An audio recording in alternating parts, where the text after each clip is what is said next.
L'église Saint-Éloi est attestée à Saint-Quentin dès le XIe siècle. Elle n'était pas située ici, juste derrière moi, mais à quelques dizaines de mètres en bas de la rue d'Ostende. Saint-Éloi est un personnage important, c'était l'évêque de Noyon. C'est lui qui exhuma le reste du corps de Quintinus au 7e siècle et qui permit le développement du pèlerinage autour des reliques du saint et donc la richesse de la ville.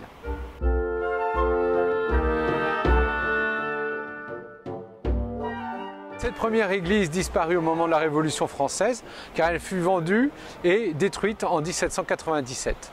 Alors que le faubourg d'Ille ne cesse de se développer, l'archiprêtre tavernier décide de créer une paroisse dans le faubourg. Au début, il achète une petite grange d'une centaine de mètres carrés, mais qui très rapidement s'avère insuffisante pour recevoir tous les fidèles.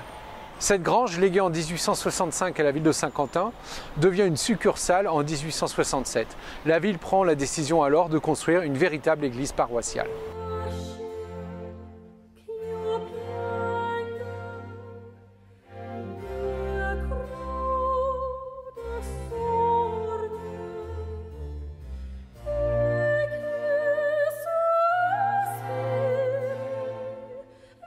Dans un premier temps, la ville construit le chœur qui doit pouvoir accueillir 400 à 500 fidèles et envisage dans les années à venir de construire le transept et la nef pour atteindre une capacité de 1800 fidèles.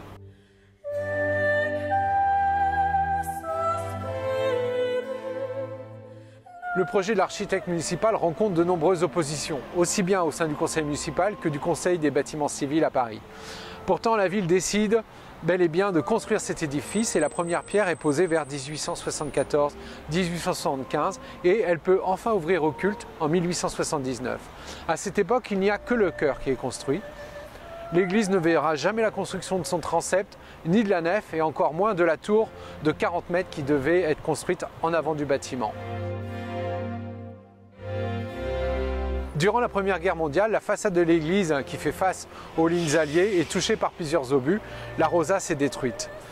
L'édifice sera restauré vers 1922-1924 et pourra réouvrir au culte pour les paroissiens du faubourg d'Ille.